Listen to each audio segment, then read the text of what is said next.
All right. Good day, my dear viewers out there. My name is Mr. Michael. I'm here today for this session to take you through educational psychology N6, and um, for this module 2, which is all about behavior problems or behavior problems among learners. It's going to be our point of focus, yes, for that day. And to take you through briefly the course outline of our session today under behavior problems among children, we are going to look at the parenting styles. We shall look at also ways of determining discipline strategy among learners, and also the pattern of development, of moral development. Yes, the pattern of moral development shall look at that, and also discipline shall get to know the difference between discipline and punishment, especially towards learners, and the importance of disciplining the children. Yes, among children, and the importance of disciplining children. Now, before taking you directly to the parenting styles, it is important to note that normally the styles that parents and other educators use when disciplining their respective children completely influence the moods, the level of temperament, and also the emotions of their respective children. So it's always very vital and important to make sure that the approaches we use when we are disciplining children are the exact and appropriate approaches that suit the different levels of development of these children. And this is the responsibility of both parents as informal educators at home and other siblings in the family, and the formal educators, especially at daycare centers. So there should be a very good correlation and relationship between the formal and informal educators, especially when dealing with discipline issues among the children.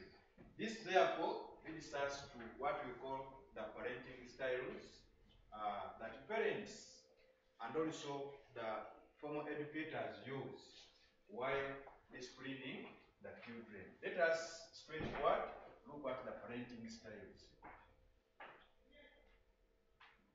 Let us look at the parenting styles that parents mostly use when they are dealing with disciplinary issues or discipline issues among their respective children. One of them that I'll start with is the authoritarian.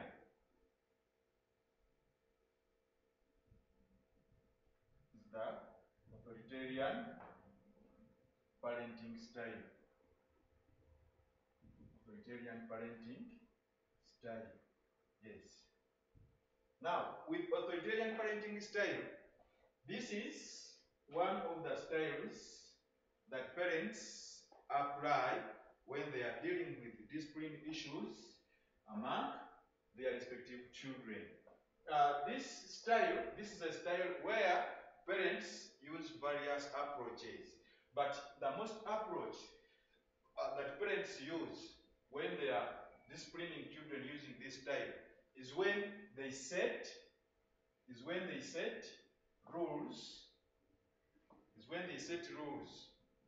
for their children to follow without any exception or without any failure of these children failing to follow or to follow these rules which have been set. And even when children try to ask and ignore these rules, you see that parents will always be strict by telling them that because I said so. So it's a mandate that children under this parenting style follow the rules which have been put across to make sure that they are molded in the most appropriate way. Then the second style I'll give is the the authoritative style. It's the authoritative parenting style. The authoritative parenting style.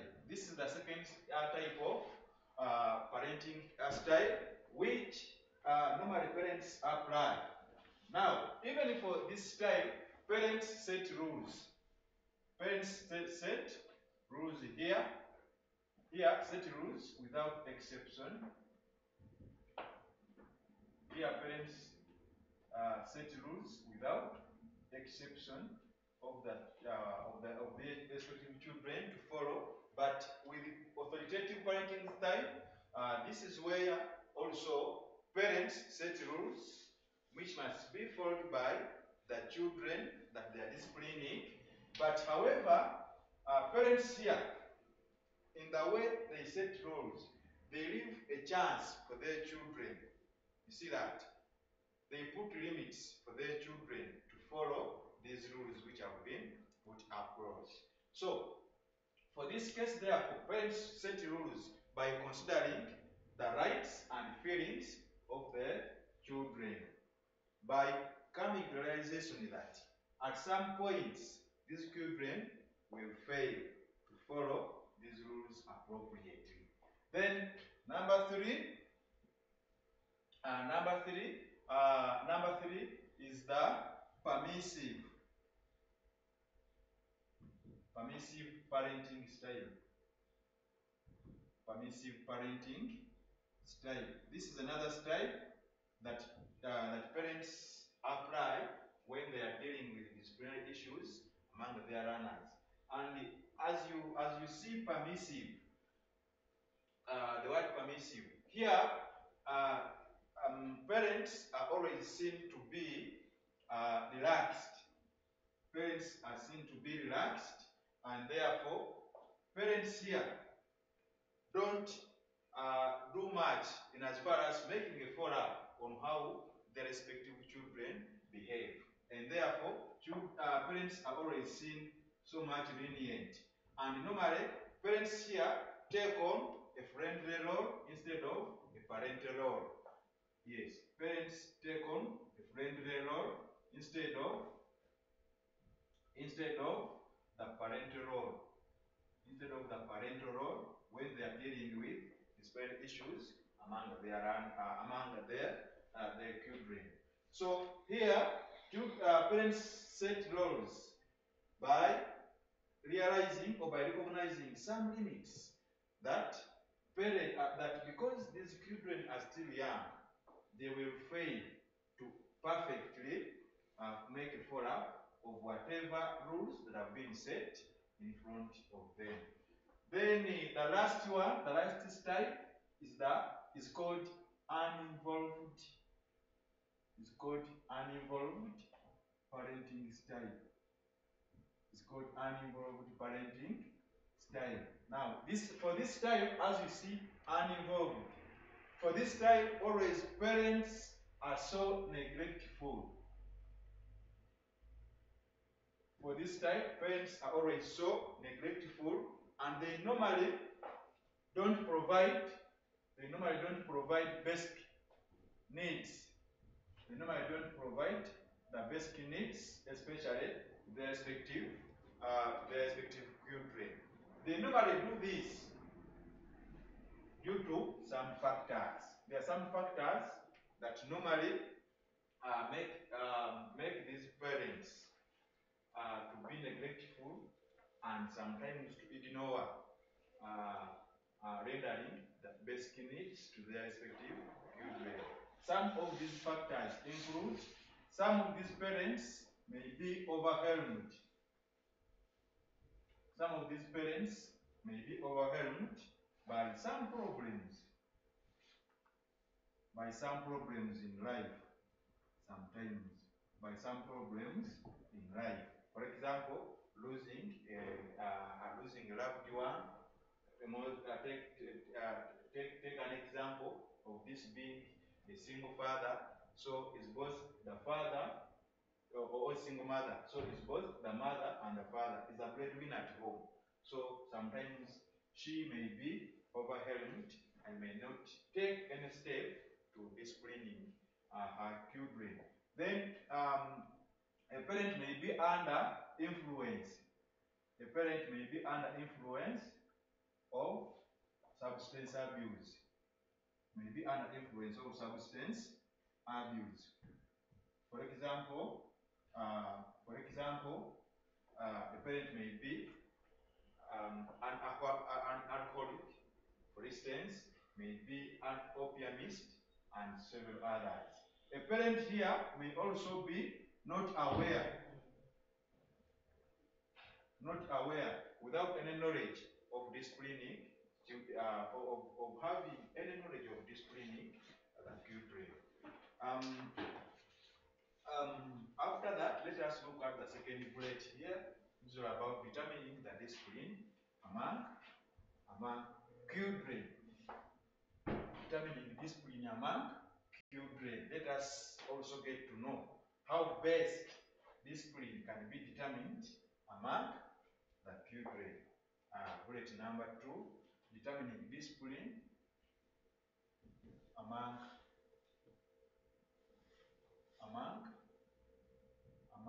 children.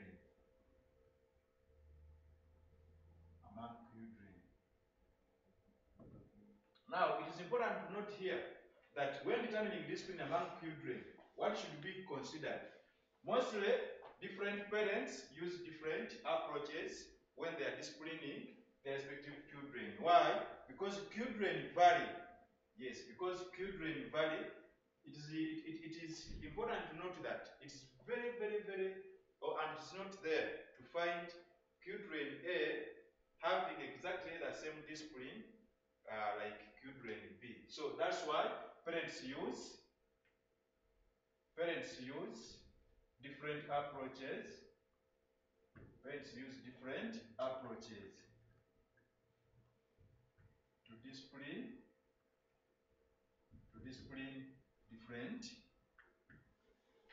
different approaches. Parents use different approaches to discipline different children. Yes.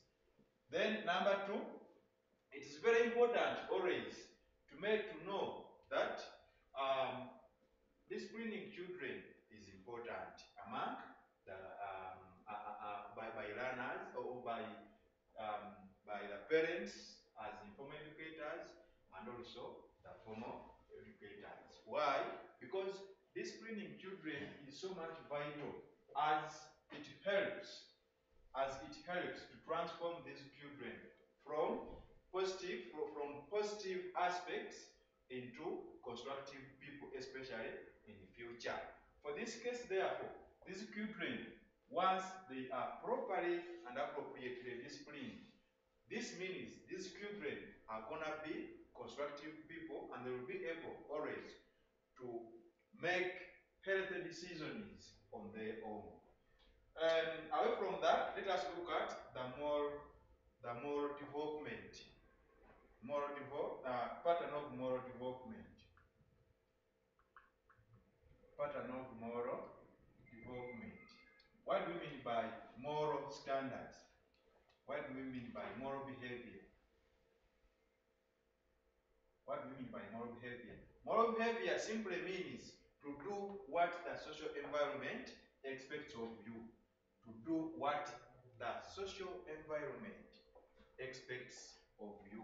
So for this case, therefore, as parents and formal educators, we need to mold these children in the most appropriate way that they can fit every society, every social society, every social class, social group where they can be or where they can live, so that they are constructive people who are able to make healthy decisions on their own, as well as being courteous.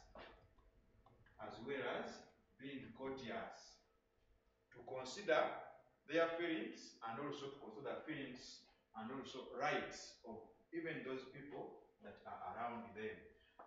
Then let us get to know what's meant by discipline and punishment. Because sometimes as parents and formal educators, we are not able to distinguish between the two. What do we mean by discipline first? What do we mean by discipline first? Discipline refers to the general process. Discipline refers to the general process. The general process of correcting. General process of correcting and instructing.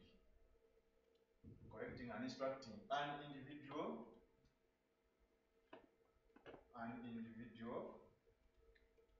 Correcting and instructing an individual. Basing on the misconduct identified. This is the definition of the word discipline. It simply means the general process of correcting and instructing an individual basing on the misconduct identified. Meaning, discipline being a general process, so discipline is a continuous activity which parents and other formal educators should not forget. That disciplining children is a vital process at all levels of development. What about punishment? What about punishment? What do we mean by punishment? Punishment simply means the imposition. Punishment simply means the imposition and infliction. The imposition and infliction of a penalty. The imposition and infliction of a penalty in the retribution.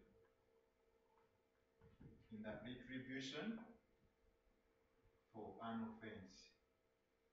In the retribution for an offense.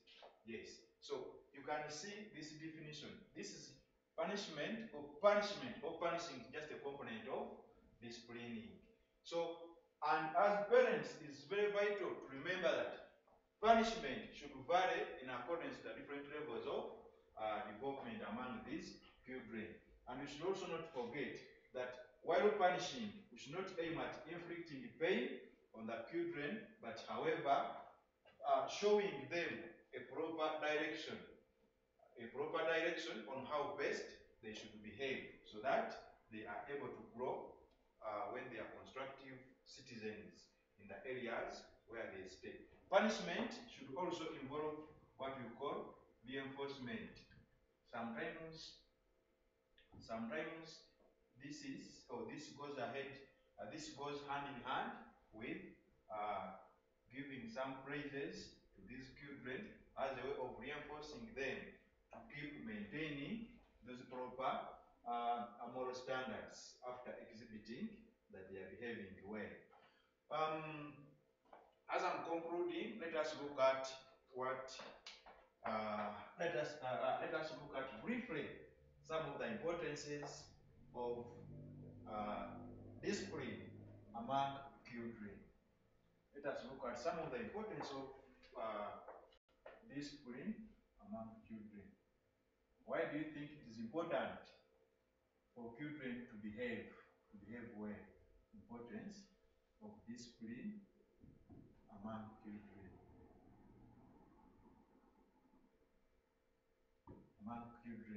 One of them, children are able to make healthy decisions.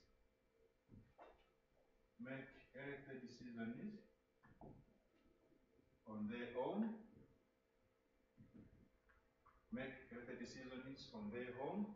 Children are also become responsible. They become responsible citizens, become responsible people in societies where they stay. Children are also able to transform by being courtiers. I explained this last time in module 1. Being courteous means a child is able to consider both his feelings plus the feelings and also rights of even the people around him or her. So therefore, this child is also able to control. Being disciplined, this child can be able to control his or her emotions, and also having self-control and self-respect, and also regulating his or her level of temperament. Remember, temperament, we define it as being the level at which an individual reacts to a particular action that has been performed by another given individual within a social group. So this child will be able to live in a given society by considering the moral values and expectations of that given society and the people around him or her. Thank you so much for your time. As I'm concluding, my name is Mr. Michael once again. For more contact and yes, for more references, you can please contact me on 0717 2050 81 in case of any query, in case of any question. Thank you so much. Thank you so much.